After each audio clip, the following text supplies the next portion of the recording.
ନବରଙ୍ଗପୁର ଜିଲ୍ଲା ତେନ୍ତୁଳିଖୁଣ୍ଟି ବ୍ଲକର ଜଣେ ଡ୍ରାଇଭର ଭାଇ ପୂର୍ବରୁ ଏକ ଦୁର୍ଘଟଣାରେ ଭାଇଙ୍କ ଗୋଟେ ଗୋଡ଼ ନଷ୍ଟ ହୋଇଯାଇଛି ଏବଂ ଭାଇ ବର୍ତ୍ତମାନ ଗାଡ଼ି ଚଲାଇ ପାରୁନାହାନ୍ତି।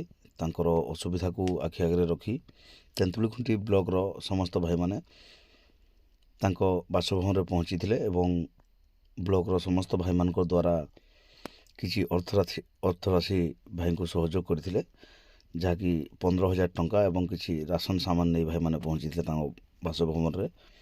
ବିପଦ ବେଳରେ ଯେହେତୁ ସେ ଭାଇ ଗାଡ଼ି ଚଲାଇ ପାରିବେନି ବା ତାଙ୍କ ପରିବାର ବର୍ତ୍ତମାନ ଚଳିବା କଷ୍ଟକର, ତେଣୁକରି ନିହାତି ଭାବରେ ଭାଇମାନଙ୍କ ତରଫରୁ ଏକ ଛୋଟିଆ ସହାୟତା ଦିଆଯାଇଥିଲା। ନୟାଗଡ଼ ଜିଲ୍ଲାର ଜଣେ ଭାଇ ଗାଡ଼ି ନେଇ ଯାଜପୁର ଅଭିମୁଖେ ଯାଇଥିଲେ। ଯାଜପୁର ରସୁଲପୁର ପାଖରେ ଭାଇଙ୍କ ଗାଡ଼ି ଏକ୍ସିଲ୍ ଭାଙ୍ଗି ଯାଇଥିଲା ଏବଂ କିଛି ସମସ୍ୟା ହୋଇଥିଲା, ଯାହାକି ଭାଇ ସାହାଯ୍ୟ ସହଯୋଗ ଲୋଡ଼ିଥିଲେ ଓଡ଼ିଶା ଡ୍ରାଇଭର ମହାସଂଘର। ପରବର୍ତ୍ତୀ ମୁହୂର୍ତ୍ତରେ ରସୁଲପୁର ବ୍ଲକର ଭାଇମାନେ ପହଞ୍ଚି ଭାଇଙ୍କୁ ସାହାଯ୍ୟ ସହଯୋଗ ଯୋଗାଇ ଦେଇଥିବା ସୂଚନା ରହିଛି। ସମ୍ବଲପୁର ଜିଲ୍ଲା ମାନେଶ୍ୱର ବ୍ଲକର ଜଣେ ଭାଇ ଗାଡ଼ି ନେଇ ତେଲେଙ୍ଗାନା ରାଜ୍ୟକୁ ଯାଇଥିଲେ ଏବଂ ସେଇଠି ଭାଇଙ୍କର ଗାଡ଼ିଟି ବ୍ରେକ୍ଡାଉନ୍ ହୋଇଯାଇଥିଲା। ସମସ୍ୟାରେ ପଡ଼ିଥିଲେ ଭାଇ ଏବଂ ସାହାଯ୍ୟ ସହଯୋଗ ପାଇଁ ଅନୁରୋଧ କରିଥିଲେ ଓଡ଼ିଶା ଡ୍ରାଇଭର ମହାସଂଘକୁ। ପରବର୍ତ୍ତୀ ମୁହୂର୍ତ୍ତରେ ଓଡ଼ିଶା ଡ୍ରାଇଭର ମହାସଂଘ ତରଫରୁ ଆନ୍ଧ୍ର ଡ୍ରାଇଭର ମହାସଂଘ ଏବଂ ତେଲେଙ୍ଗାନା ଡ୍ରାଇଭର ମହାସଂଘକୁ ଅନୁରୋଧ କରାଯାଇଥିଲା। ପରବର୍ତ୍ତୀ ମୁହୂର୍ତ୍ତରେ ତେଲେଙ୍ଗାନାର ଭାଇମାନେ ପହଞ୍ଚି ଭାଇଙ୍କୁ ସାହାଯ୍ୟ ସହଯୋଗ ଯୋଗାଇ ଦେଇଥିଲେ ଏବଂ ଭାଇଙ୍କର ଯାହା ବି ସମସ୍ୟା ଥିଲା ତା'ର ସମାଧାନ କରିଥିଲେ।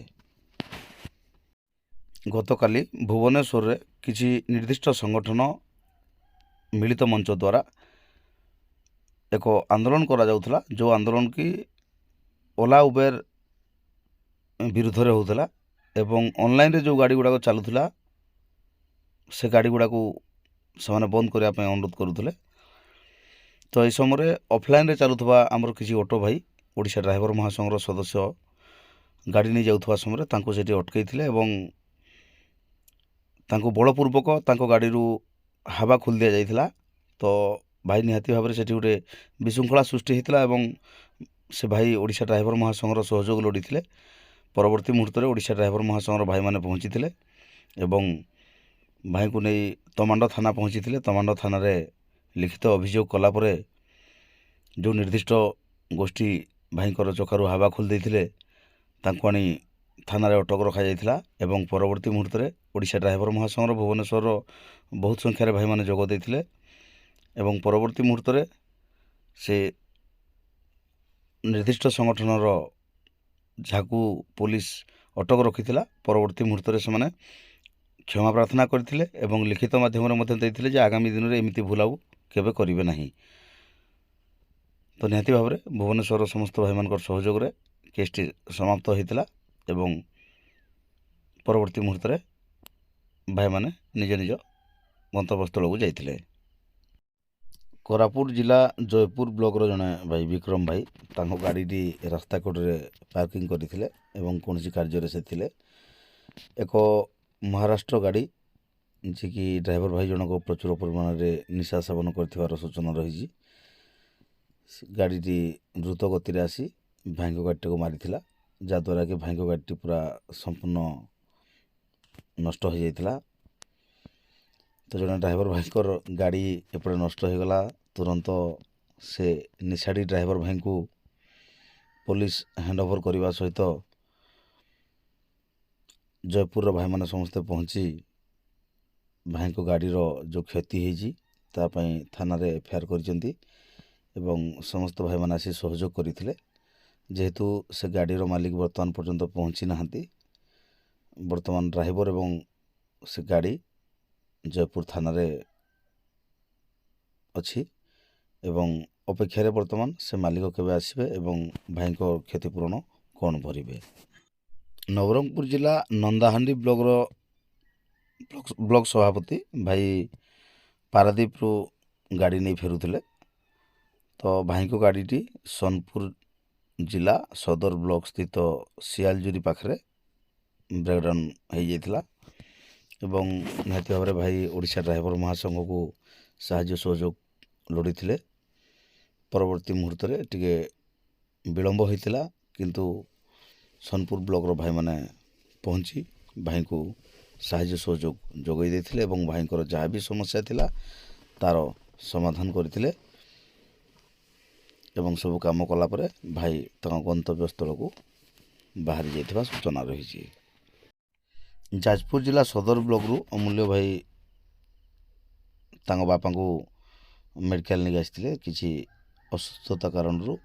ତ ତାଙ୍କ ଦେହ ଅଧିକ ଅସୁସ୍ଥ ହେବାରୁ ଯାଜପୁରରୁ କଟକକୁ ତାଙ୍କୁ ରେଫର୍ କରାଯାଇଥିଲା।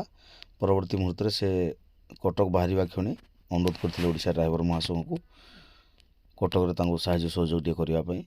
ତ କଟକ ମେଡ଼ିକାଲ ହେଲ୍ପଲାଇନ୍ର ଭାଇମାନେ ମଧ୍ୟ ଖବର ପାଇ ଉପସ୍ଥିତ ଥିଲେ ଏବଂ ଭାଇ ପହଞ୍ଚିବା ମାତ୍ରେ ଭାଇଙ୍କୁ ସାହାଯ୍ୟ ସହଯୋଗ ଯାହା ଦରକାର ଥିଲା ତାଙ୍କ ବାପାଙ୍କୁ ଆଡ଼ମିସନ୍ କରିବାଠୁ ଟ୍ରିଟମେଣ୍ଟ ପର୍ଯ୍ୟନ୍ତ ନିହାତି ଭାଇମାନେ ସହଯୋଗ କରିଥିବାର ଯାହା ସୂଚନା ରହିଛି।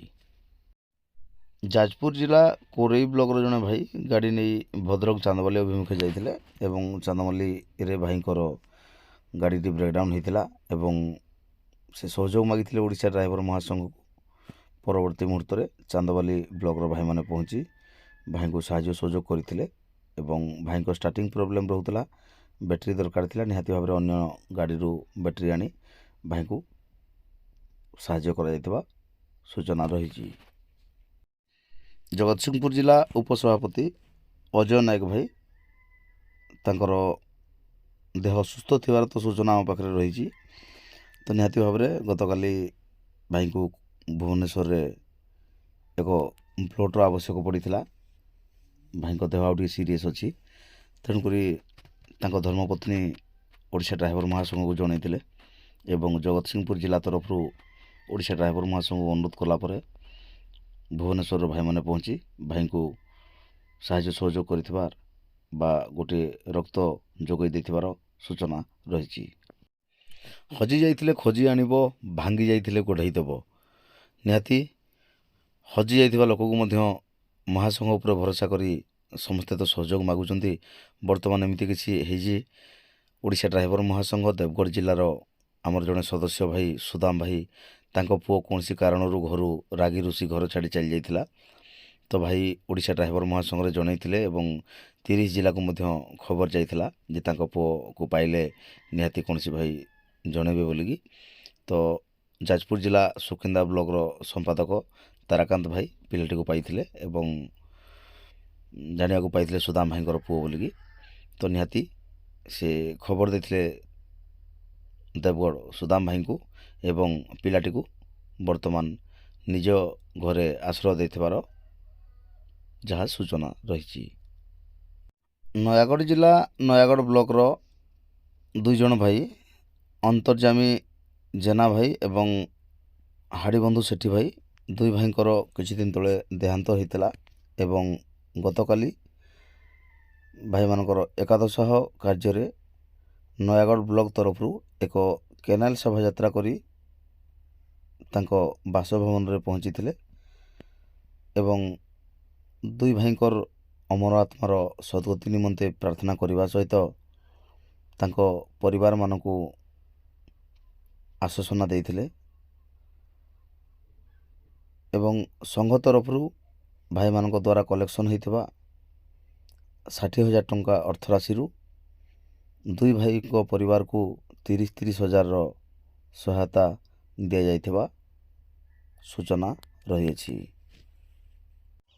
ଓଡ଼ିଶା ଡ୍ରାଇଭର ମହାସଂଘରେ ଘଟୁଥିବା ପ୍ରତିଦିନର ଘଟଣା ବିଷୟରେ ଜାଣିବା ପାଇଁ ମହାସଂଘ ଅପଡ଼େଟ୍ ଚ୍ୟାନେଲକୁ ସବସ୍କ୍ରାଇବ୍ କରିବାକୁ ଭୁଲିବେନି।